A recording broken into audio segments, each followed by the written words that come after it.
Okay, man. So good to see you. I think it's the first time we're meeting. Hey, We've been Dago. like, I think connecting on Twitter for a couple years. So can you give us like a quick intro to what you're doing and who you are? Yeah, so, okay, my name is Mattia. Uh, you know that already. Um, I've been a marketer freelance for 6 years. And Yeah. then 2 years ago, I decided to leave and basically try to become an indie maker and indie hacker as well.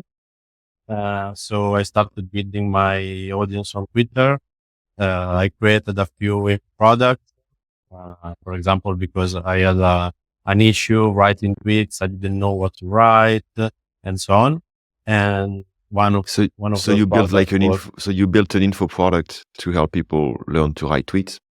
not to learn to write tweets, but because I learned um, by doing, basically. So Yeah. tweet after tweet, but I didn't know what to write. So I need ideas, examples, and I created a product that was useful for me, but also in the long run, I guess it got more than 2,000 customers.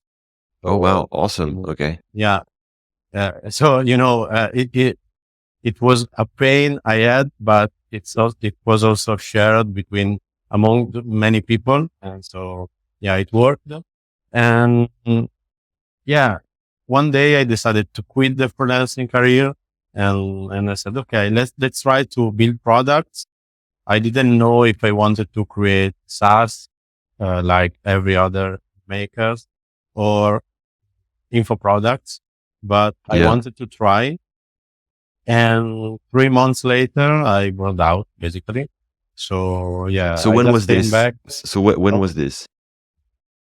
it was the end of 2022. So yeah, Okay. I took a few weeks to rest for the Christmas holidays Yeah. and I never came back, or well, I came back 11 months later. So that's very interesting that you're talking about this because that's why I invited you in the first place. I basically had a burnout at about, I think, the same time as Yeah, you, I know. like early 2023. And I left Twitter also. And I came back to Twitter.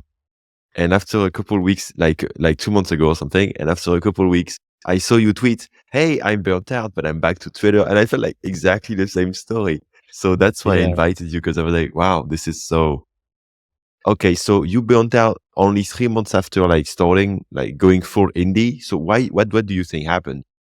Yeah, it happened 3 months later, but actually I didn't start 3 months earlier. I started 1 year and a half earlier.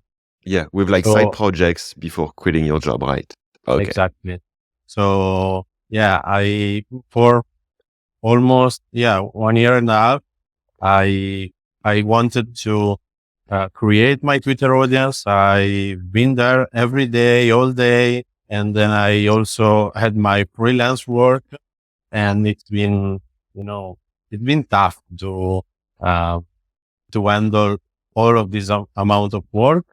But the problem actually, because I thought that if I if I quit my freelancing stuff, then I will be able to create more things, have more time. But the Yeah. problem, it was the opposite. It's because I didn't add any scope, Oh, and okay. basically I spend all the time on Twitter, or most of my time on Twitter. And but deep inside me, I knew that I didn't want to do that. I didn't Yeah, want to yeah, yeah. spend 6, 8 hours on Twitter. I liked it. It was like an addiction to me. Yeah, I had the exact same thing. I see exactly what you mean. Yeah, because like it feels like you're making progress. You get like dopamine hits, you get like notifications all the time, or like you're trying to, Yeah. and it Yeah. feels like you're making progress. It feels like you're gonna win something, but in the end, Yeah. you don't win much usually. You just like get Indeed, followers, but like deep it's not down, worth much. I know that I wasn't making progress. I knew Yeah. that. And that's Wow. why, and that's what I called my emotional misalignment. I wanted to do something, but I spent my days doing something else.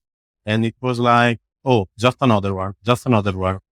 After this one, I will start working on that landing page of the service Yeah. I'm creating.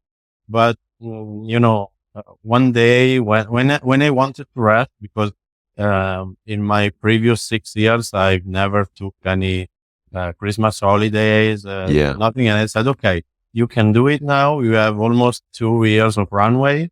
So you can relax for a bit. And that's when, my body, my brain, everything broke up. And I said, Yeah. oh, Once you started relaxing, yeah, then it like, yeah, that's the same that happened to me. Wow.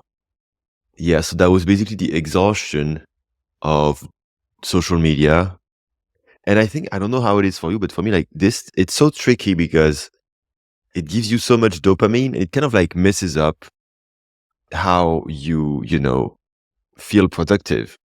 Like I remember I spent basically 1.5 years being on Twitter on average. I mean, at the beginning, I was like you, like 8, 10 hours a day. Then eventually I kind of like average 4 hours a day. But that is even if you just 4 hours a day, that's so much. That's so much time spent kind of like, yeah, because like this is very addictive and not just in a healthy way. I mean, addiction isn't healthy, but I mean, it's not just because of positive stuff. It's also because sometimes you're going to feel like, oh, I want, like maybe you're going to get into fights with people, like arguing about some stuff. Like, and it just becomes crazy and like, but you get some visibility and you get some followers and you think, oh, this is building something, but it's mostly just air. Like it's nothing actually what you're building.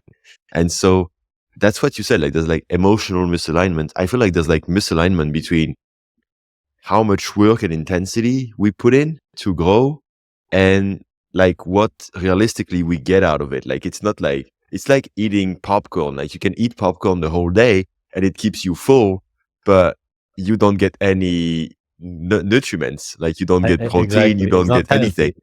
It's, It's it's, not it's just healthy. like air. You're eating nothing, Yeah. but it's addictive. Yeah. My feel on that is, um, when I love spending time talking with people, Yeah. chatting, sending messages. I really like that. But the ROI, the return of the investment was zero because I had no product, or Yeah. basically no product. So all the traffic that I got on my profile, the new followers, the visibility turned into nothing. So Yeah. as you said, as you brought up the popcorn example, it was Yeah. thin air. Yeah. It was nothing. You were just Yeah. like, it was the potential for something. It could become something, but since you couldn't turn it into, well, money to feel like it was usful. And Yeah. that's Also like, because I didn't want to teach anything, basically. I wanted to create things. But if I spent all the time engaging with people, how could I create something that I wanted to create? There was no time. So I started, yeah, cutting out, going out with friends, going to the gym, because yeah, I couldn't. There was no time. yeah, What, same. but actually the problem, it was, um, my priorities were a mess. There weren't really priority. Yeah. Yeah, that's very interesting. I'm surprised that that's what happened to you because that's so similar to what happened to me. And so I'm curious now, so you said initially that you spent time on Twitter instead of doing what you really wanted to do. So what is it that you really wanted to do at this time? Oh, right now, instead of starting back on Twitter, actually, I didn't want to came back right now. But a friend of mine, not sure, I'm sure you know it. It's Luca Restagno. Yeah. Prompt me to, hey, restart your journey. There is a typefully challenge. You should hop on again. No, but And I was I like, meant like, okay.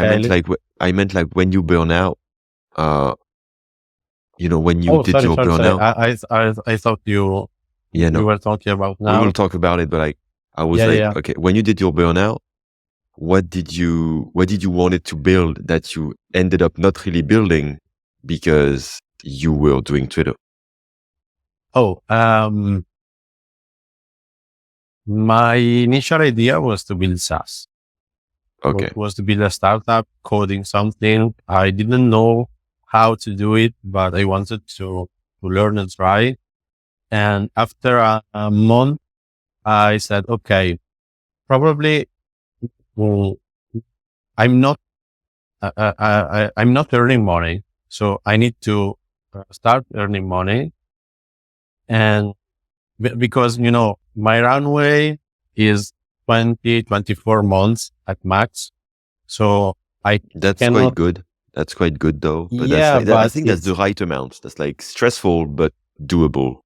but it wasn't, to me, it felt like, sure. And Okay. I was, okay. So if I build a SaaS, it might take, let's say, 1 year to start earning something. Let's try to build a product over my knowledge. And initially I wanted to create an ebook, and I saw how much time it took me to write even a chapter. And I said, okay, it's not the right thing. Can I create a video product? I'm not confident enough.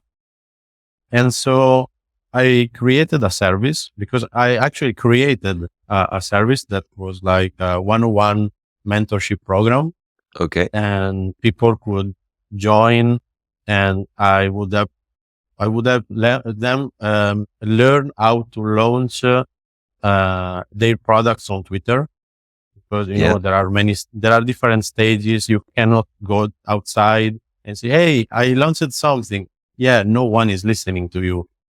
Yeah, They do definitely. not care. So you need to, tease them, involve them, and so there are many steps. And I wanted to work one on one with people, but eventually it never happened, because, I said, okay, I worked a lot to create this service, this page. I've got like 10 form submission. Yeah. It was the first batch. So, I could even, um, pick and choose who to work with. Okay. It was really great. But the problem is that, I wanted to start in January and gave myself those 2 weeks to rest. And yeah, the service never started. So I didn't Oh, learn so anything. you burned out even before you could start the service. Yep, You had planned, you had tried doing video and then text, and then exactly. eventually okay, so it took you this time to, yeah, it makes sense. And when I came back a few months ago, I said, okay, no, that's not my path. I don't want to force myself into those things again. Not right now, because I feel like, you know, during all this time, I worked on myself, on my consciousness, and I realized that back then it wasn't only an emotional misalignment, but inside me there was a mess. That's interesting because, okay, so you burnt out, and so you spent basically 1 year thinking about it. Did you take a job during this time? No, Well, you still had your runway. You used the runway that you had. yeah, and that's a problem, because now I'm forced. I'm forced Yeah, to come up with something. yeah, I bet. So you spent this time like working on yourself. You said. So what did you do? um, Initially, the first few months, I wanted to. I tried almost every day to get back on my feet, to, come here in my home studio, turn on the computer. I couldn't. I couldn't. Okay. The, So o- what the happened basically? only, So before maybe it's more interesting. Like what happened when you burnt out? Basically, what happened physically? What happened to you? I couldn't move outside the couch, basically. I went on the couch, sit there all day, watch some TV shows, played with the PlayStation, with Yeah. video games, because for a long time, during not only those 3 months of, uh, when I went indie, but also before, Yeah. I I stopped um, enjoying my time. Basically, Yeah, I yeah, yeah. didn't watch anything because I scrolled Twitter and articles on my phone. I Yeah. didn't play video games anymore. And when the burnout hit, this is this was the only thing I could do. You know?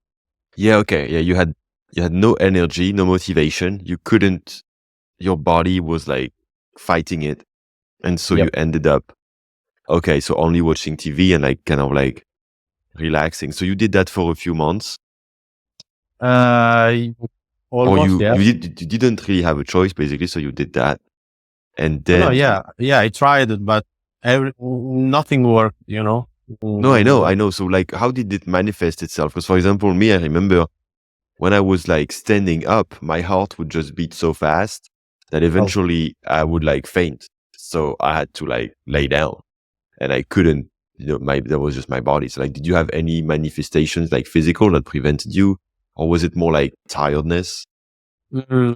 yeah, tiredness. Not mm, except for I lost a lot of weight.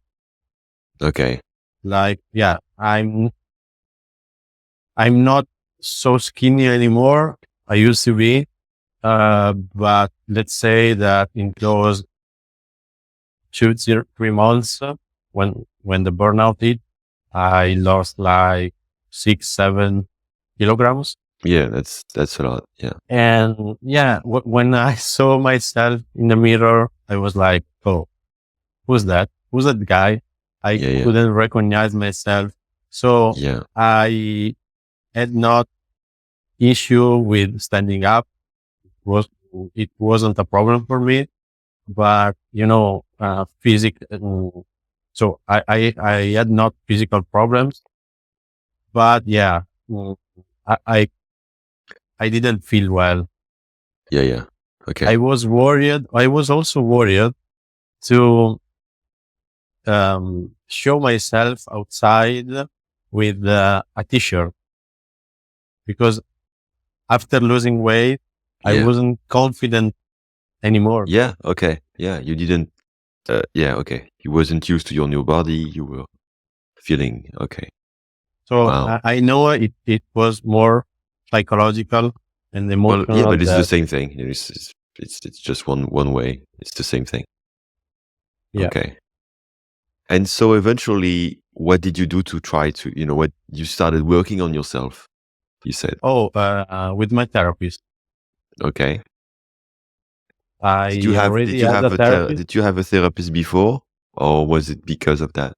Yeah, we worked, in the past, we worked on other things.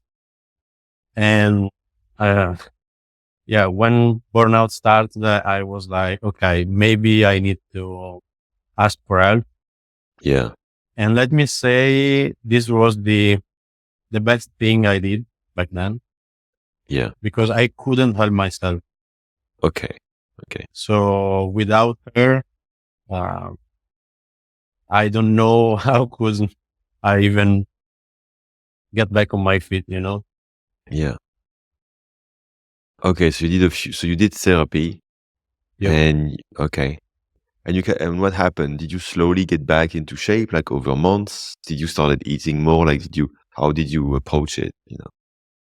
The first thing was to accept what happened because I didn't want to. Not Yeah. sure if it happens to you too, but I didn't want to accept Oh, I that was in I burned denial.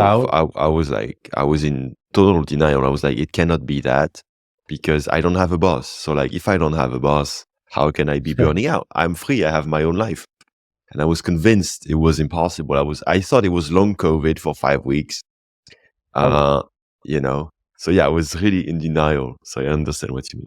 Yeah. yeah, yeah, yeah. Me too. Me too.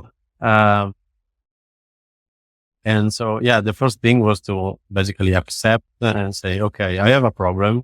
It happened. Yeah. I cannot go back and change things because it already happened. Yeah. And what I did was like, okay, I'm wasting my time trying to fight it. Yeah. let's try to go along with it. Yeah. Yeah. I see. And the first thing, the first thing I started doing was um, working outside. I got back working outside. In I don't remember exactly the time, but basically I decided to uh, take a 6 day hike Yeah. from two cities here in Italy, from Bologna to Florence. Okay. It's 130 kilometers, Okay. so it takes 6 days. But I wasn't in shape, and so I said, okay, I have this goal. Now let's try to work for it and train. So basically, I started working one day 3 kilometers, the other Yeah. 1 hour, and so on. Yeah. And I also restarted my workout routine, of course, with less weights, Yeah. but I restarted that. And in a few months, let me say around mid of the year, mid of 2023, I felt in shape, much, much better, but I was scared to get back and work again. Yeah. So you had found kind of like a new balance. You had Yep. rebuilt yourself, but you were still traumatized by what happened. Yeah, exactly. So I had these thoughts and I said, I would like to do it, but I didn't feel ready. Of course, you never feel ready for basically Yeah. anything, but I was so scared that I said, maybe I need um, to, to work more on myself because I wanted to feel confident enough that I didn't want to go back there. I fought with demons. It was the first 2 months were a dark place for me. Yeah. So I didn't want to get back there again. And yeah, the second half, it was only to work on my mind and understand that I was strong enough to make it. And so did you plan your kind of like return, and not just to Twitter, but just like to indie hacking? And did you make changes to the way you do things from, the time when you burn out? Um, I didn't do it on purpose. They happened because I changed as a person. Yeah. When you've got more experience, you do things differently. Yeah. And before even thinking about Twitter, I started jotting down ideas to what I wanted to work on, and I Yeah. started learning how to code basic things. And, my first right now, okay, it's easy to say, but um, the first month I came back, it was like the end of November when Yeah. I started with my newsletter, and I said, "Hey guys, I burned out. Here's what happened. I wanted to share my story." Those days, I was like, "Okay, now I have 2 hours to work on, let's say, to learn how to code in React, let's say, Yeah. and for the rest of the day, I didn't do anything else." Yeah. Yeah. So like small achievable goals. Yes, and And nothing else it's interesting because you say that, because I noticed for me, one of the reasons of the burnout and what's stressing me is when I have too many things at once. yeah, So, I really appreciate when you say that, because I'm like, yeah, doing just one thing per day, like one type of thing per day, I need it's very to helpful. I need to get used to again because I'm the kind of guy that if you say me to do something, if you tell me to do something, I have no problem doing it. Um, but you know, I don't stop. I'm not sure how to say it, how to explain the right method, but basically, when I played football, Yeah. if my trainer told me to, I don't know, uh, run for like 30 minutes, I did it even if I was tired. Okay. So you're very And this disciplined. pushed my resistance. But the problem is when I did it back then, it got me, it only led me to burnout. Yeah. So that's why I focused only on a few hours a day initially, because I knew that doing too much would have harmed my body and my mind also more than anything else. And so that's why I said that um, I needed to get used to again, to work again. Yeah. It's interesting because I talked to a bunch of people who've had burnout as well. And what I noticed that what we all have in common is that once you burnt out, you've discovered that you had a limit and you didn't know Yeah. before that you had the limit. You thought you could push with your mindset and your mental, your brain, your mind for like forever. And then the burnout teaches you that you can hit a wall eventually and you crash, whether it's mentally, physically, both. And but then once you know that, you never forget it. You're like, Yep. and so, and it's interesting to me that you didn't really have many physical symptoms. I mean, not as much As as you know. as yeah, as me or as some other people. But like, Okay. but like, I feel like, um, because for me, what's helpful is that, well, basically, if I start working too much or get too stressed, like my eyes get blurry. Like, so like, Oh, okay. it's like, it's a very easy signal. Or like, I feel like physical tiredness and I can't move almost, or like my heart goes crazy. So I kind of like, so it's kind of like, it's very scary, but it's also, it's an amazing kind of like feedback. My Yeah. body gives me very obvious feedback, like, no, you're stressing too much. Even though I thought, oh, maybe this time it's cool. No, you're still stressing too much. Get less stuff on your plate, or like remove stuff that you don't really want to do, that you were kind of like unconsciously forcing yourself to do, stuff like this. So you basically learn how to listen to yourself, to your body. Yeah, I don't have a choice. Like my body was like, you haven't listened to me for so long. Like my body is just like shouting at me now, and Yeah. I cannot. And it's powering me, so I cannot do anything. But I think that's like an interesting challenge. I think. But what's interesting is that you don't seem to have that many physical like feedback like that, but you still like have been traumatized enough to be like, okay, no, I am not gonna, like, you still learn that lesson. Like, you're like, it's obvious you are not gonna push yourself to this limit again. Yeah. Well, for example, one thing I do differently is that I promise to myself that I would never work in the evening anymore.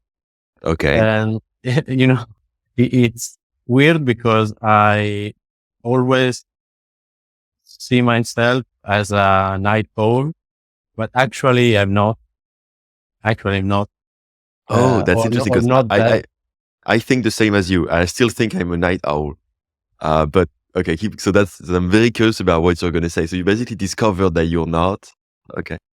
Not that much. I Okay. am still a night owl, but if I work in the morning and the afternoon, I by the evening I'm done. Okay. You So know, why do you think you and used to? So why did you think you used to be a night owl then? because I always work better at night. Sometimes I even work until 3 a.m. Yeah. because I liked it.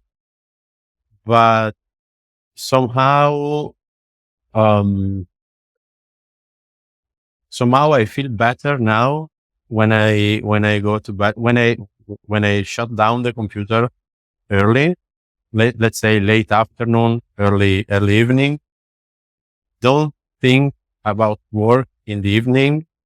Relax, do other things. Let's say going out, Yeah. everything, you name it, and I rest for the whole night.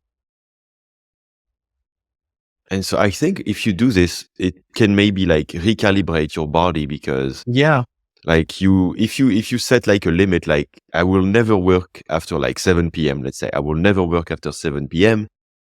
Then, well, you will be wanting to go to bed. You will be wanting to like wake up in the morning to work. Because if you don't set that limit, for example, I have trouble with that. Like I don't set that limit, then I yeah, will always be like, yeah, I can wake up late and I'll work late the next yeah. day. I always did it. You know? I always did it, like you said, and not sure if because I'm scared to get back there, but I feel better now. And the cool thing is sometimes it's tough because, when you are your own boss, when you want to work on something so badly, Yeah. you have a new idea, Yeah. you figure it out how to, let's say it was, you spend the whole day working on a bug or on something Yeah. that you didn't, that you wasn't able to fix. When you figure it out during your rest time, you want to go back and work Yeah. on it Yeah. so badly, Definitely. but Yeah. Yeah. Yeah. I need to wait. I know that I need to wait Yeah. and work on it the day after, or um, Yeah. if The next available time. Yeah. yeah, it's because um, if I do it one time, maybe I will do it twice, maybe thrice, Yeah. and so it's easy to get back on the old routines. It kind of like reminds me of the addiction to social media, because Yeah, like I was managing to not open Twitter all day and like open once a day, like that I do now. But yesterday, for example, I tweeted something and I got a lot of reactions. And now I started again going on Twitter like every 10 minutes to see what people said yeah, and react and get my kind of like emotional kick. And like it's something I posted that I didn't expect, but like was a bit controversial. So I have like negative reactions and positive reactions. And that's like, weirdly, that's even more addictive, because then you're checking to see, is somebody shitting on me or is somebody uploading me? And it's like even worse. And I feel like it takes a lot of mindfulness to be like, no, I am not going to check this. And I feel like this is the same. Like, no, I am not going to work at this time. You kind of like have to control, these impulses to basically mess up your schedule and your life, because like that's all we are doing. We're like messing up, you know, the fundament, like, because like, when you're kids, you go to school and it's like a set time, or like when you go to a job, you have a set time. But like we're just like destroying all these rules, which is kind of like freeing, but it's also exhausting eventually, because then yeah, you don't know when it begins, you don't know when it ends. And it's just like, and you actually lose freedom, even though you think you have freedom, but you're just basically losing, like you basically are never without it anymore. You're never like free yeah, of, so like that's weird. It's kind of like a counterintuitive thing, that by removing all the rules and boundaries and schedule, you end up actually more trapped into it somehow. You know what I mean? yeah. Also because when you, I I never really understood it, but when you remove the time boundaries, your activity and what you do expand to feel all the time available. Oh yeah. Yeah, I see. So yeah, and I never got a grasp of it before. Now I do. And I don't say um, I've got better in time management. No, not that. But sometimes I know that, yeah, no, I always know that I need to give myself some boundaries. So when it's time to stop doing things, like, for example, now I use social media, uh, for 2 pomodoros, let's say 2 half an hour per Yeah. day. And that's all. Because for me, if I don't do it, it will take me all the time available, and it's not healthy. It's like Yeah. we talking about addiction. We have addiction for social media, for working on our stuff. Other people have addiction on drugs, alcohols, and other things, Yeah. slot machines, roulettes. I do not. I have addiction for other things. I build addiction for other things. That's what I learned during uh, my therapy. You said you build addiction for other things? No, no, sorry. Maybe I explained myself badly. No, I said that I do not build addiction for things like drugs, alcohols, Yeah. and and other stuff that I see many people out there, my friends even, Yeah. Yeah. have problems with them. I I do not, but then I build addiction quickly for social media, Yeah. for working on my stuff, my app, my products. You know, I it's think, the same. Even it's if it's it different, it's the oh same no, thing. it's definitely the same. Yeah, it's not. I mean, some people argue that an addiction is only when you have a physical component, like you have, for example, nicotine or you have drugs. Mm, But I think it's really a mental process also. yeah. I think it's worse if you have I mean, I assume, but if you have like a physical component, it's probably even harder. But I still think like it's an addiction. Like, I'm a bit ashamed of saying this, but I used to be addicted to porn when I was in my 20s. I would watch 3 hours of porn a day, and it was like fucking me up so bad. Yeah. At at first, it was like fun, because you're just like a teenager and like it's exciting and you're masturbating, like, oh, it's so cool. But then I remember seeing this video from like some TED talk or something. Some guy who had studied porn addiction, and he, described the stages. And it was like, first stage is like you watch porn a couple times a week, and like you masturbate. It's like kind of like normal. I mean, almost normal. Then second stage, like you watch it every day, and you masturbate every day. And third stage is you watch it and you don't even masturbate, but you always watch it. Oh, And I thought I was like, and that was my stage.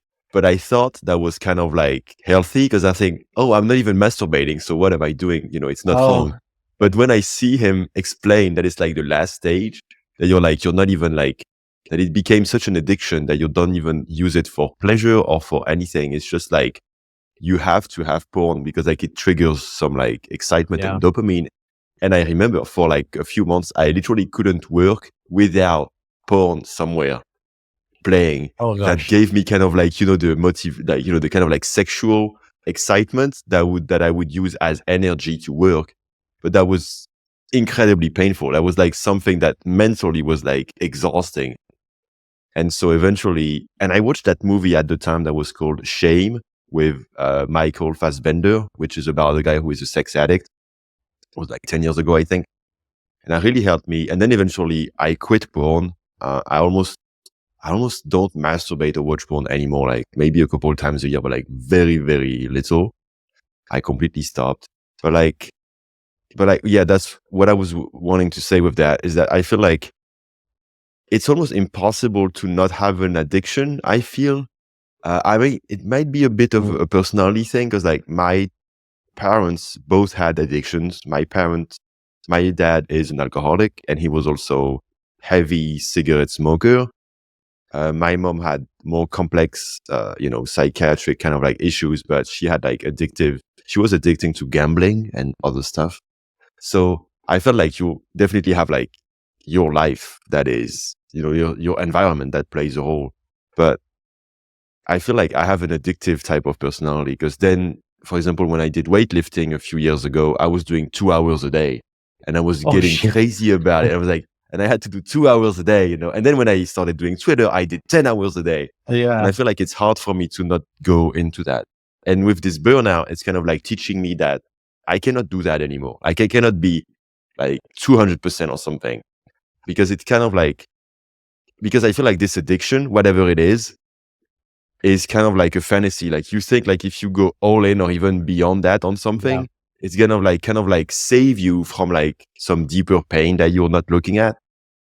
So, something like that. I don't know. I don't know what's your relationship to like addiction. If you had like other addictions in your life, or yeah, Now that you, yeah, now that you said that,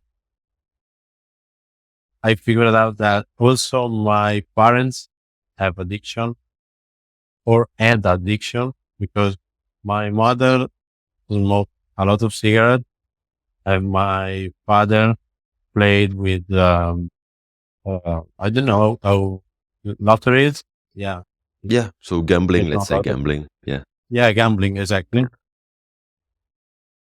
And I didn't, I didn't have that problem with porn, but I feel you because I understand how it feels to, um, wanting to go there and watch again and again and yeah, again. I did it with video games in the past. yeah, Uh, I used to play strategic video games, and sometimes I found myself at 6 a.m., 7 a.m. in the morning.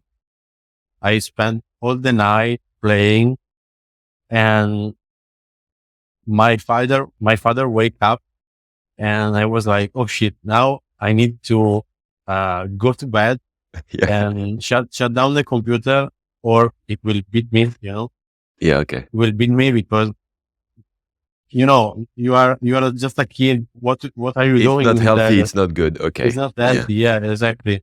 And yeah, but I didn't. Of course, I was too unaware of it, so I didn't recognize what happened.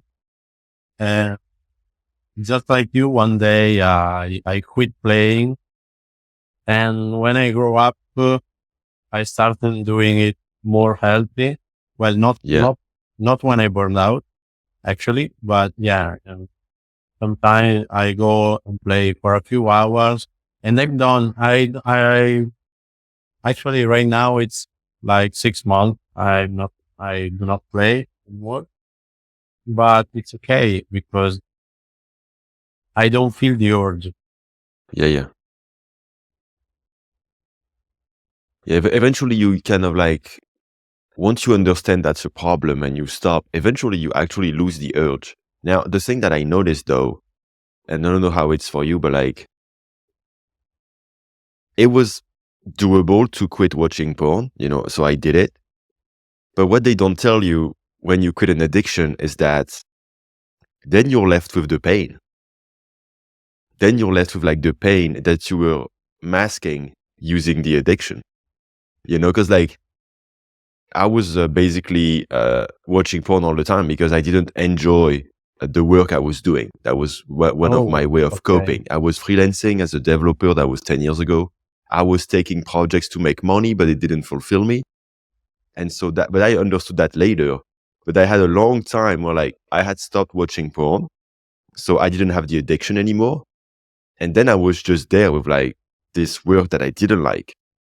Now I think it's very good because then if you don't escape the pain using the Yeah. addiction, whether it's like social media addiction, porn addiction, like video games addiction, or even alcohol, once you're like, so it's very painful because once you remove the addiction, then you're like, shit, like, I mean, the reason why you were having this addiction is to not feel the pain. So you will now feel the pain. But then, once you, and then it's like, and so the challenge is then accepting that you will have a time where you feel pain and the suffering that you were hiding from. At least that's how it was for me every time I stopped an addiction. And then And then you have to face, okay, I need to make changes in my life, basically, Yeah. you know. So were your were your addiction for Twitter a way to escape? Um, Oh yeah. Oh yeah. yeah, but from you were trying to escape from the failure of logology. Yeah, yeah, yeah, exactly. Yeah, Okay. yeah. Like, we had been doing logology for 3 years with my ex-wife at this point, and we were struggling so bad. And finally, because usually I think that's the case with many addictions. At the beginning, it's good. At the Yeah. beginning, it's cool, So, and then, I started doing Twitter, and finally we had some sales. Finally, by being active on Twitter, and I found that I was good at it. I was getting sales. And so Yeah. we went like in about how much, let's say, I don't remember exactly, but quickly, let's say in less than 6 months, we went from like 300 per month to 3,000. So that's like, there was a game changer for us in terms of Yeah. revenue, especially after spending 3 years not making almost anything. So at first it was good. I was just doing Twitter, but then, and I was making sales, but then eventually, I did it. Let me think about it. I think I did it because I didn't want to come back. I mean, eventually I realized, okay, it's not gonna be enough. Twitter isn't gonna be enough. Like, we went to 3K, we're not gonna do more than that. But, and it's like very exhausting. It's taking me so long, so many hours a day, as you know. But then what was happening is I didn't want to go back to failing again. I didn't Yeah. want to go back to not making money again. This was Yeah. so painful, these 3 years. I didn't want to go back to, because we knew we had to do SEO, for example. That was the plan. We had my ex-wife actually wrote some articles that were awesome that we never posted, Oh. because I was so busy with Twitter, I couldn't set up a Yeah. blog. And these kind of things, that were actually very painful for her as well, because I was so addicted to Twitter that I couldn't even do the other things for the business. And so, but deep down, what was happening is that I didn't want to start from zero again, because I knew if I stop, because I would have to stop being on Twitter to do the other things. I mean, I Yeah. could just maintain it 1 hour a day, but not much more, because even 1 hour is so demanding that, you know what it is. So I would have to limit it. And I knew if I limited it, at least I believed so, we would go from 3,000 a month to maybe 1,000 a month. We would go down, or 1,500, half of it. And I was so scared of that, of going back to we're not making money. Cause again, the 3,000 a month wasn't enough to pay ourselves. We needed to make 5K to just barely survive, Oh. and 10K to have a decent life, with all the taxes and stuff and the cost of running a company. And so it was so scary to jump again. I felt like I had finally, after 3 years of pain, we had finally found a good thing, and I didn't want to let it go. Even though I could see and feel that this good thing was not going to work out, I was like, this is the thing I found. So let me cling to it, And so I completely disregarded the other things we could do, which was actually a big reason why, we failed in the end, because eventually it crashed, and it kept Yeah. Did so. you feel tired back then? So tired, but you couldn't stop. I don't think I even felt it. I think I was, because I think the Oh, burnout was okay. basically 1 year in the making. So yeah, I think eventually, after 6 months of Twitter, and I saw it wasn't going to go much bigger. Um, I think, one of the red flags was when I started doing my Twitter course, which is, I think, a really cool product. People love it. It's been very valuable. So I'm really proud of it. I'm happy I did it, and it made us a lot of money, but it was the next level of me avoiding logology. That was me just okay, I can stay in my Twitter addiction and turn it into a product. So that was that was kind of making the problem even worse. If you take a long-term view, Yeah.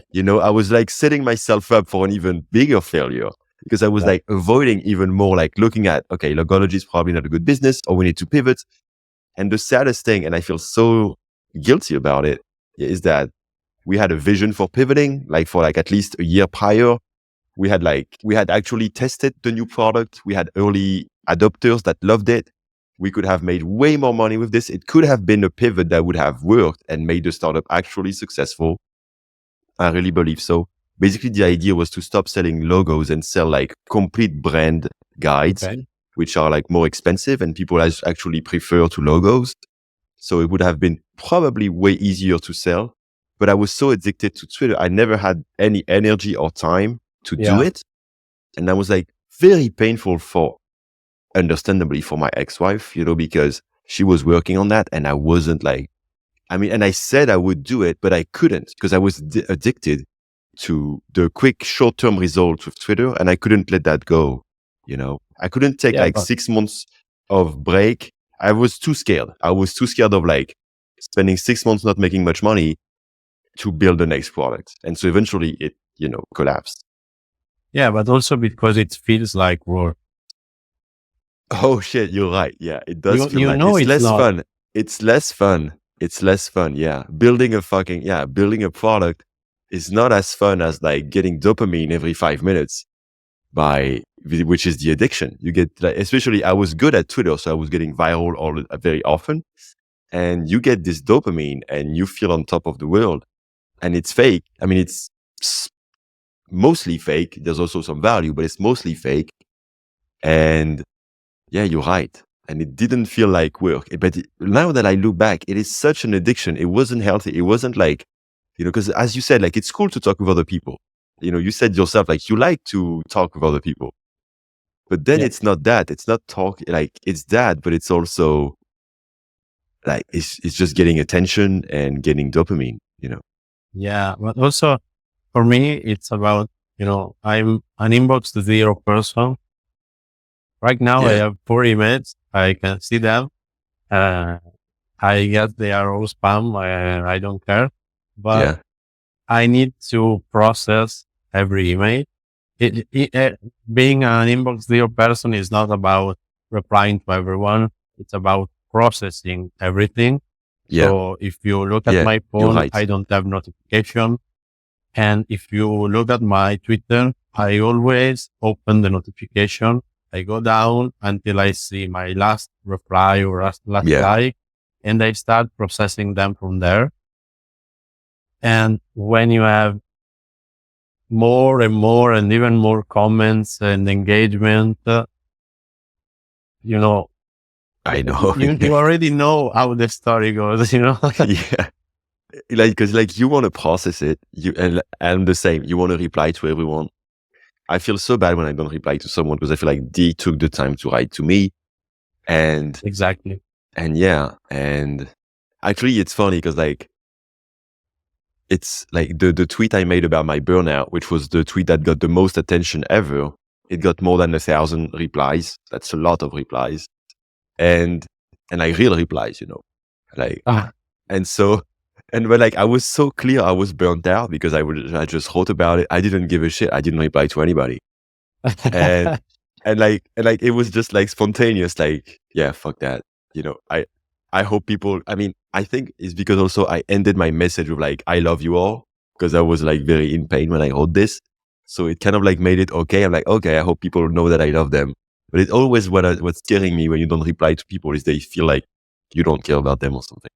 But Yeah, exactly. The same. And I see it's another, let's say, mini addiction to escape from another pain that it's like, oh, maybe the next time they won't write me again. yeah, And so, exactly. You will disappoint them basically. yeah, Yeah. yeah, Well, yeah. Oh no, I forgot. I wanted to add something, but I forgot. Um, no, yeah, I don't remember. Oh, okay. Okay. No, I'm hearing it. When you said about, um, that you were on Twitter to escape from, basically you didn't want to get back at zero, or yeah, you didn't want to earn less money than you were doing. For me, it was a similar thing, but it started differently. I didn't earn money from my Twitter activity mm, before burning out, but I started Twitter and I started creating an audience and so on. Because when I created my first indie product, actually it wasn't a product, it was a service. I launched and no one saw it because, I didn't have any audience when I launched.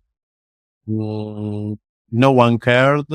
I tried to find customers going in forums and try things. Yeah. But after a while, I had to shut it down. And I said, okay, a few months later, I said, okay, next time I will launch something, I will do it with an audience. I will never launch something without an audience again. Mm. And when I started on Twitter, as you said, it was so good initially, everything new. I started making friends first. I have a few friends. We still text each other, even Yeah. if they are not on Twitter anymore. And it's so good because, uh, you, my in real life friends don't know about those stuff. Yeah. So, Exactly. you, Yeah. you match, you bond with like-minded people. And when I couldn't stop myself spending all day on Twitter, it was because if in my mind, in the back of my mind, actually, it was not there, it was back. Uh, I knew that if I stopped my Twitter activity, I could have lost, I could have lost my Twitter audience, Yeah. and I didn't want to get back there. So, Yeah. You my were trying to priority was you were Twitter. escaping. You didn't want to face that launching Yeah, in the void again because that was very painful. yeah, exactly. Okay. So, that's why I prioritized my Twitter activity before creating any product or service. But the problem is it expanded for the whole day and I had no time left to work on And it anything. was yeah, and it's very hard to control yourself once you get some momentum and you see that, the more time you spend, the more you grow, and so it becomes an addiction. Yeah, Yeah, but so also let me say it's not healthy to spend all that time engaging with people. Not yeah, only you're right. because I, Yeah, not you're only right. because, yeah, not only because I burned out, but because what's the point? You know, it it's a treadmill. Every day you need to get back there and build relationships and traffic and so Yeah, on. yeah, yeah, And the day after you already lost it. yeah. So Yeah, I see what you mean. Yeah, it's very yeah. You know what? You sound very wise. I really enjoyed this conversation. You sound like this guy who went off for 1 year, meditated, and now comes back and speaks very slowly. And it's just like, that's awesome. I enjoy it. That's cool. Hard earned lesson. So yeah. I, I, I Um, I wish I wish to be wise, but I don't feel like I'm, there are other people who are wiser than me and yeah. you probably are one of them. So Oh, I don't know about that. I don't feel wise either. So I guess that's a sign of wisdom to not feel wise though. Cause, no, it is. Cause, yeah, yeah. when you think like you know everything, you're clearly not wise. Okay. So, man, like I opened the indie hotline, which you guys can find if you go to indielifepod.com and you go to the Hindi hotline link. And what it is basically is like, if you're indie or like solopreneur or whatever, or even startup founder, you don't have to be indie. You can you can basically send me like a message, like text, audio or video. I would prefer audio or video so I can like put it on the show. But like for now, I only get text. It's fine as well, I guess. But like, and it's like testimonials of like what you're going through. So I I had one in the recording with Dominic, and I had another one this morning that I want to talk about. Okay, so here's this week's submission, and it's from, well, he wants to be anonymous, so I'm not even going to say his first name. But here's how it goes. He said, "Hi, Dago. I'm following your journey for past few years, and I love your authenticity. Keep doing what you're doing." Thanks, man. So here's my story I wanted to share. I came across an idea chat with PDF in early January 2023 from a person I met online. He later became my co-founder. There was no one in this market at that time. I got lucky to be in the right place at the right time with the right idea, and I built a chat with PDF tool. It got instantly viral, and we got 10K registered users in 1 week. Yeah, that's viral. Okay, awesome. Yeah. I told my co-founder to quit his job and fly to my country, and let's build it together full time. He wanted to quit his job for many years, so he did it. He even thanked me for giving him the opportunity. We rented an apartment and started working together. But just in 1 week, we started having fights related to product and strategy. He abused me one day, so I assume it means he got like physically violent or something. And I decided to leave the company and build my own product with different co-founders. But it turned out not a good decision. I lost motivation, got depressed, and then my product wouldn't grow. And other competitors started making 100K a month in revenue. Seeing that, I became even more depressed and I just couldn't work. Okay, I almost want to laugh because it's so terrible. It's so like a nervous laugh. This is so fucking tough. Okay. But now I'm fine. But 2023 was not a good year. I lost this opportunity to become a millionaire and now I'm depressed. I'm not joking. I could have been in the leagues of 100K per month. My competitor in early January was doing 3,500 a month and we were doing 500. So 5 times difference. And now they're doing 250K a month and I'm doing 1K. So 250 times difference. But now I say, looking back, I realized my co-founder was not a bad person. It was just that if you meet someone new, it takes time to adjust to each other, break the ice. And I was in a hurry and decided to quit this startup instead of trying to make it work. But it wasn't that easy to start something from scratch. So it was a good life lesson, but I regret it. And that's it.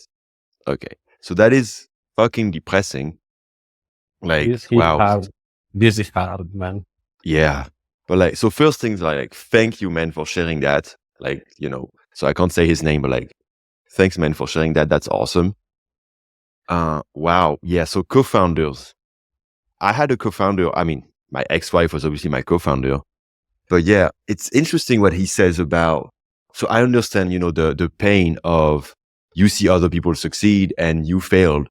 So first of all, I think I'd like to say that it's not because his competitors are making a shit ton of money now that he would have. Because like there's so many things that can go, maybe the other ones had like a better distribution channel than he did, that he didn't know about. Like there's so many things that go into it that it's not like, there's no guarantee that he would have succeeded. But maybe he would have. And that also makes me think of luck. Like there's so much, it's like, you know what I mean? Like there's so many things that can go wrong. And at the same time, like, you just need like to be lucky. So he was lucky at the beginning and then he took like a hasty decision from like leaving the company. I mean, and like, how can you blame him if like his co-founder like hit him or something? Like, it's a normal reaction. He doesn't want to work with someone like that. That makes sense. But yeah, man, do you have any thoughts on it? Yeah, it's easy to say for us right now that results were not guaranteed, success were not guaranteed. So, it doesn't matter how the competitor are going now, because you don't know. There are many things, many opportunities involved. Maybe you do the same things, and for two different people, it ends up in two different ways. Definitely. Even doing the same thing, so you don't know. It's like sometimes, you could always do the same analogy with tweets. You write something that you you maximize your efforts for the engagement, for the hooks, for everything, and then it doesn't work. And then you post it another day, another time, and things simply go, and you don't know how. Yeah. And so, yeah, it's easy to say that, but maybe it can help. This can help him a bit. And the other thing is like, oh, I feel sorry for what happened, of course. Yeah. Um, Co-founders, it's like joining a relationship with a girl, a man, someone you are dating. Yeah. Yeah. So do you really know each other even after a few weeks, months or so? I'm not sure, it's a two-way relationship. So it should work for everyone involved. You need to put in the efforts. You need to also share the same vision. If you don't share the same vision and you fight about it, I'm not sure how it could work, you know? And So yeah, the co-founder thing, I mean, so hard. Like to give you an example. So my ex-wife was my co-founder. And when we started Logology, we had been together 7 years and we communicated a lot. We were very close. We knew each other, you know, but like once you build a startup together, I think it's similar to what people report when they have a baby. It's like it's challenging you so much that it's gonna, like, some things are gonna come out that never had the opportunity to come out. And you cannot know beforehand.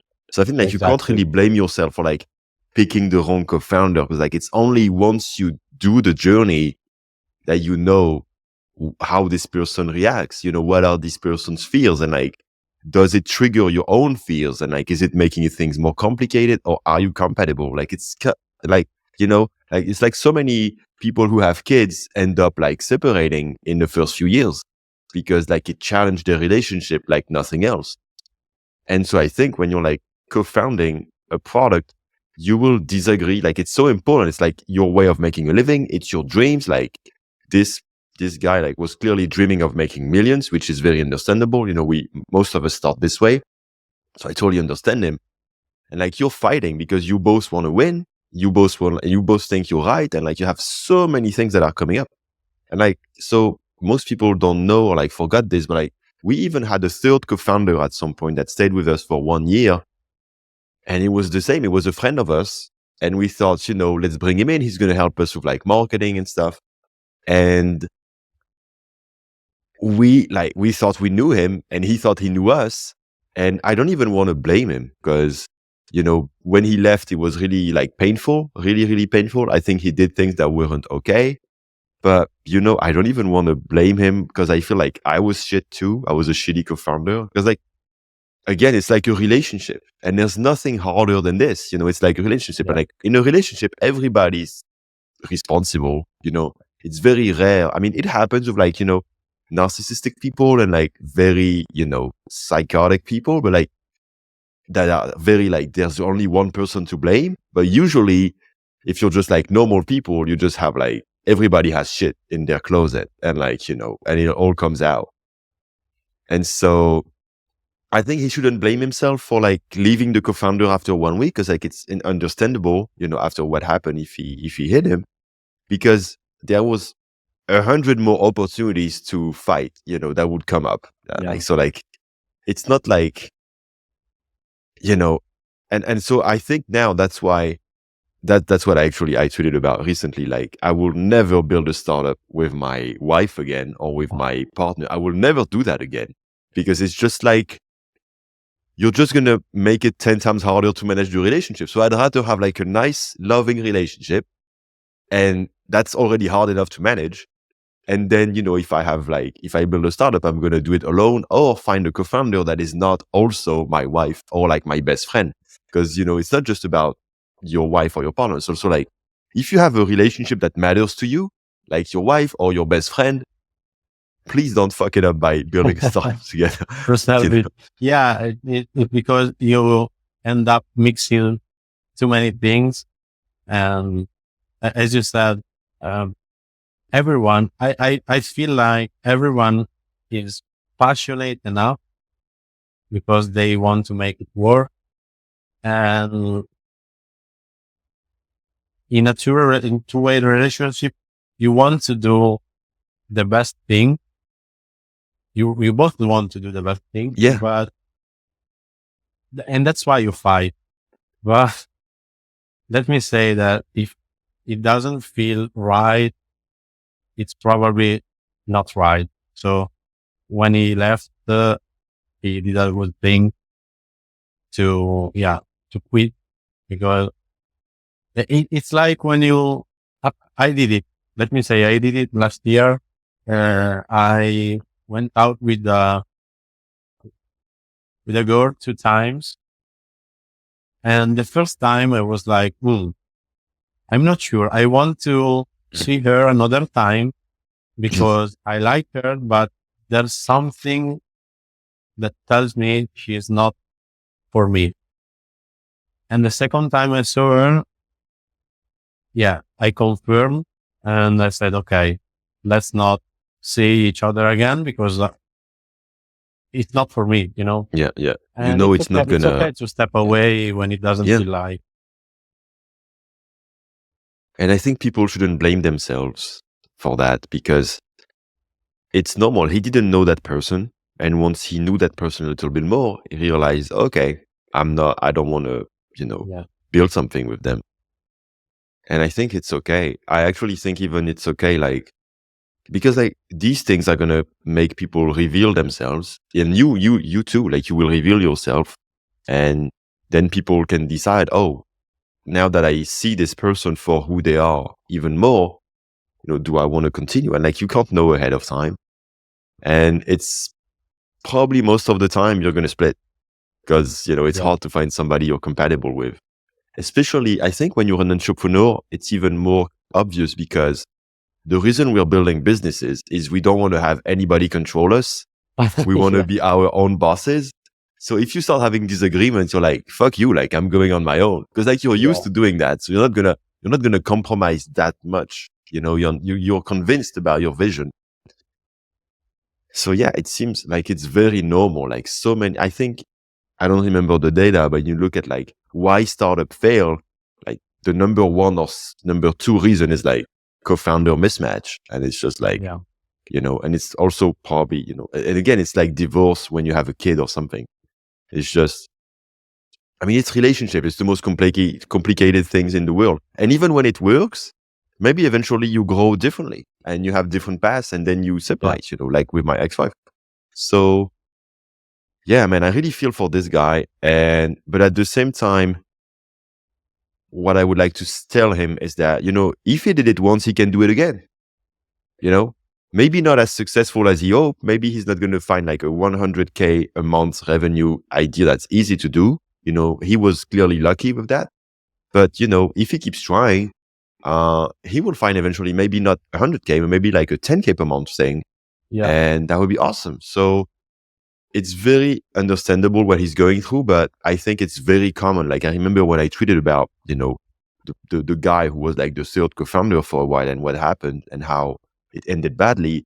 A lot of people replied to me, oh yeah, I had a co-founder once. I will never do that again. Like it's like so common that co-founder, stories can turn up badly. So yeah, don't beat yourself up, man. I really hope like you can bounce back. Like, I mean, we're all going through this shit and it's normal. What happened to you, what happened to him, I think it's normal. It's sad and it's depressing and it's like very harsh when it happens to you. But like, yeah, when I had this fight with this third co-founder at the time, it really, me and my ex-wife it really destroyed us. Like we spent months feeling pain about this because it ended very badly and he started fighting us.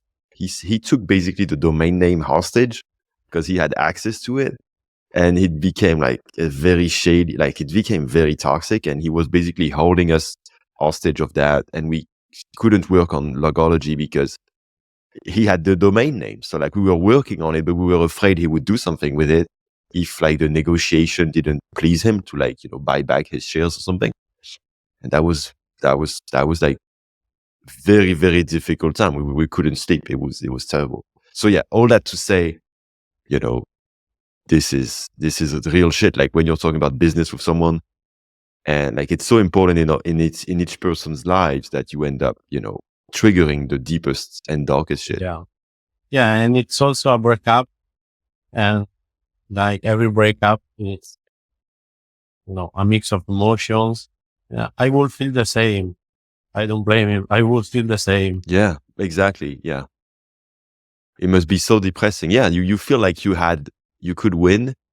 And it's funny. I never had that with business, but I had that with women. Like, you fall in love with a woman who's like so beautiful, so amazing. And you go on a date with her and like, you feel like, and then you somehow, she doesn't like you. And then you feel like, oh shit. And it breaks your heart, cause like you felt like you had Yeah. something good, but you don't. And Yeah. that makes And me think of that. it's so easy to think I'm not worth enough, because that's what happened inside you, that you feel like you are not worth. Yeah. Yeah. Because like, yeah, especially when it happens suddenly, when you kind of like didn't deserve it. Like it's not that he didn't deserve it, but you know what I mean? Like he didn't like, Yeah. he got lucky. And so it made him feel that he was successful, and then it got taken away from him. And it's kind of like Gollum with his precious, like he found like this precious ring that's making him feel on top of the world. And then somebody's taking it back. And so he goes crazy trying to find the ring again, instead of just like working on himself, basically. But like, I just psychoanalyzed Gollum, I guess, but you know what I mean? So that's weird, but that kind of like, and that feels like that's that, you kind of like have this hope, but it's like, it was just lucky. So forget about it. I mean, it's tough, but like, forget about it and, move on. It's like you had a winning lottery ticket and you lost the ticket. That's terrible, but that wasn't real life. That was just a lottery ticket. That wasn't like real life. Yeah. And you can't focus yourself on that lost ticket. Yeah. Wow. Awesome, man. So that was so cool having you, and meeting you for the first time finally. I gotta say, I don't know how you feel, but you look better than your profile pic. Oh, So I think maybe, I don't know, maybe it's the weight or something, but at least for me, you look awesome. So at least the weight that you have now seems to suit you. So I just wanted to say that. thank you. You look great. So I know you are into girls, so don't worry about that. yeah, don't worry. I know you really meant it. Yeah, I really do. Yeah. And yeah, my pink hair shouldn't be confused with, something else. But yeah. Yeah, I've been told I shouldn't go into certain countries with this hair. I've been told I shouldn't go to Hungary, for example. So I will avoid it. Oh shit. But yeah. So yeah, but let's say it's like Antoine Griezmann. yeah, that's it. That's just for fun. I just want to have fun. But yeah. Yeah, so that was awesome having you, man. I'm really happy. And that was so deep, such a deep conversation. I really enjoyed it. Yeah, I hope you liked it too. Yeah, it wasn't easy, because I get anxious, like talking about things I'm not prepared for, but it was really, really, really cool. Also to talk up with you about those things, because a few times I felt like, oh, he really know what I mean, and I really know what he's saying right now, because I feel what he's saying. Yeah. There's something in your gut that tells you, that's the feeling. I know it. Yeah. And so thank you for having me. And if you want, we can take a screenshot. Maybe I can publish it. Yeah. Do you want to take one? I don't even know how people do that. Not sure if you want to pause or something. Yeah. Let's do something fun. Let's be like, Yeah. Let's say. Okay, cool. Thank you. Yeah. So we'll just say like kind of like goodbye, but then we don't. We'll just stay on the call a couple more minutes, but we'll just say goodbye for the sake. I don't know when you end it or what you. Yeah. So yeah, man, that was awesome having you. So Oh yeah, and like, how can people find you? Like, it's on Twitter, I guess. Yeah, yeah. On Twitter, I'm Hey Mattia. Hey, hey, I'm here. Yeah, And yeah, that's my website right now. I have a newsletter. It's the makerjourney.com. I write basically how my journey is going, and I share things like burnout, my Twitter plan, when I came back. And yesterday I wrote something like, "Hey, this journey is tough, so maybe resonate with you." And so if you want to check it out, awesome. Yeah, we'll check that out, like your newsletter and your Twitter. Thanks, man. That was awesome having you. thank you. Cheers. Bye. So you were saying basically uh, that you tweeted something very spontaneous, and no, you talked about the runway, and you don't care anymore. Yeah. Yeah, basically I tweeted, yeah, really spontaneous that I have 2 months left of cash runway because, I spent most of my runway trying to survive when I was burned out, basically. So not Yeah. working, not earning, and I only spend money. I used to blame myself for that. Now I'm just in the shipping mode, also today I spent like 4 hours, maybe, yes, working on my app on the MVP. Yeah. And I said that I'm trying to do my best. I don't want regrets. I want to try it even until the last day of my cash runway. And then, oh, I don't know, I will go out and deliver pizza, I will drive some Ubers. I don't know. And It's I wrote that. yeah. Oh, sorry. Tell me.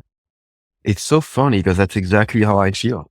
Like before my burnout, I was never having enough runway. I was always wanting more runway. I was always like worried. And now that I burnt out, I literally have zero runway. I just have unemployment benefits until end of October. And I literally don't give a shit. I know I will survive. I'm like, maybe I'm only going to start making money like October 1st or something, and maybe not. And I'm not worried about what's going to happen. I'm like, yeah, I'll see on October 31st what I do. It's funny. Why do you think that we don't care about that anymore? Because it's so weird. Um, Maybe because how I rebuilt myself, my self-consciousness, I don't know. I keep listening every day to my feelings, to how my day went, how I feel about what I'm doing.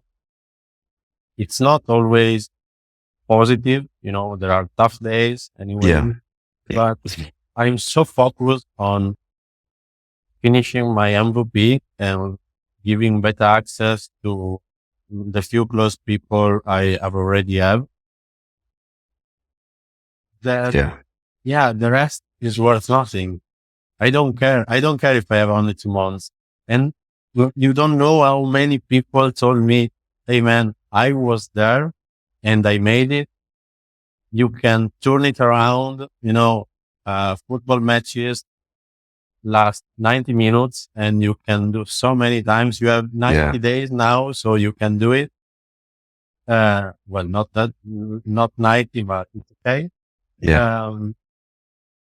And a few others also told me, "Oh, I have a longer runway than you, but I feel like I'm in your same shoes." And I don't know why I saw them like my closest friends. And I told them, please don't burn out. Please mind about your mental health, your body health. Don't burn out because if you have like 10 months ahead, it's a huge time to do things. But I used to think that it wasn't that much. And I was always running behind. Yeah. Yeah. And Yeah. Yeah. Me too. Yeah. now I know that I had all the time in the world and I didn't use it.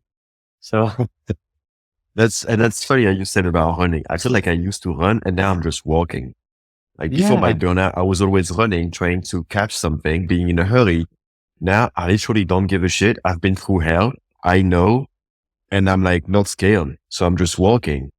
I'm just like, yeah, I'm chill. I'm literally, I have runway until October 31st and I'm taking my time. I literally haven't so it's like very little runway.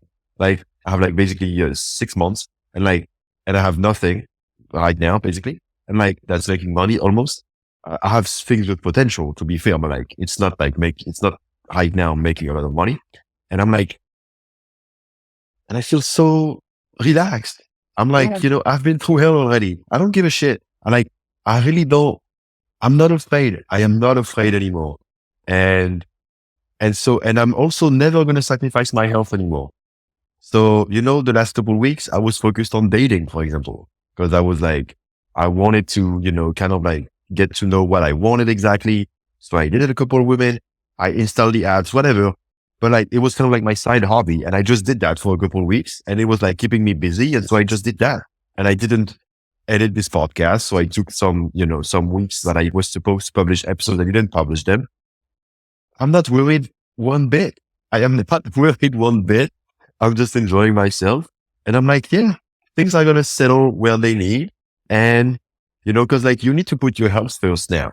So you're listening to yourself and you kind of like learn to listen to kind of like an inner feeling that is like, that you can trust basically. I can trust some kind of like deeper instinct that where even if some days I have bad news or whatever, like I can hear myself. I can hear like a deeper voice that knows, that it's going to be okay, that it can, because now that I listen to it, it kind of like gives myself confidence because by listening to this inner voice, I'm like respecting it. And so I'm respecting myself.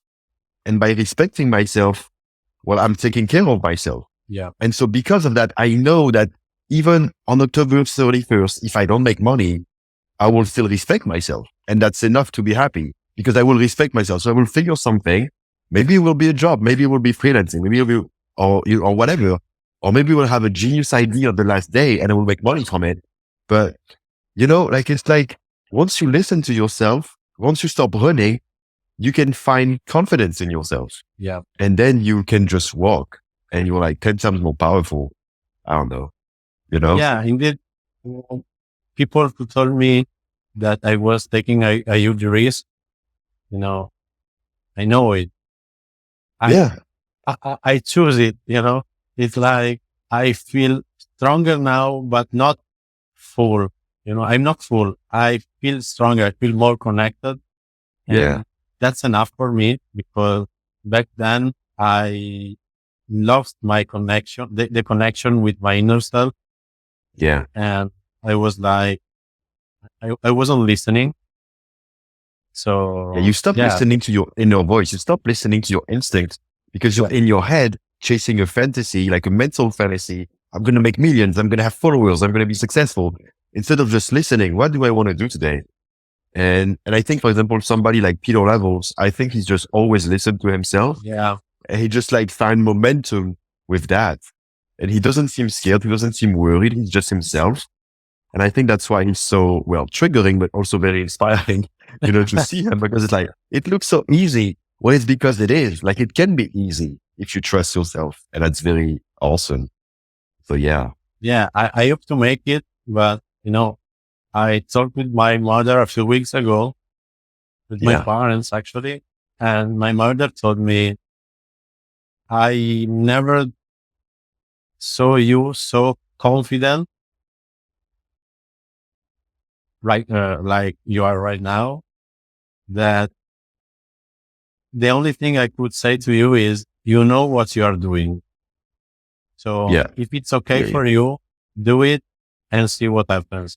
And I was like, oh, that's cool. That's really cool because, that's awesome. And she's right. It's my life. I feel it. When your mother said that, mothers are never wrong, or maybe. Yeah, I see what you mean. That's wonderful. That must be so cool. I'm so happy she said that to you. And she's right. It's like, once you Right? You basically find this deep confidence beyond the burnout that makes you don't need the money to be confident now. Like you used to chase money or like success to feel good about yourselves because you didn't feel good about yourself initially. And because of the burnout, you had to find inside you, like, kind of like the deeper truths. And once you found that and you align yourself with that deeper truths, then you don't need to chase anything. You're good and you're confident. Yeah. Also, not sure if it happens to you too, but I laugh more now than earlier. I always laugh, but I have a dark sense of humor. I was making memes like until the end. I was like making memes about my situation. No, but take things lighter. Maybe you mean take things like exactly. more lightly. Yeah. I do. I had like 5 unsubscribes from my latest newsletter, and I was like, who cares? You don't give a shit. Yeah, exactly. Yeah. There was a bot purge on Twitter and I lost like 300 followers in a couple of days. And I was like, I literally couldn't care. It was like, it's worthless. It's bullshit. Who gives a fuck? Yeah. And there was a time that I used to look at it every day. Yeah. And the day that I didn't grow was a bad day. I was like, I know. Yeah. Same. Fuck this shit. I don't want to do this anymore. And now I still don't care. Yeah. Man, that's awesome. Okay. So that was a nice kind of like extra time discussion, to go with the football analogy. So so this time, real goodbye. That was awesome having you, man. Me too. Love you. That was cool. And, and see you soon. Yeah. See you soon on Twitter and elsewhere. Cheers, man. Bye. Enjoy. Bye.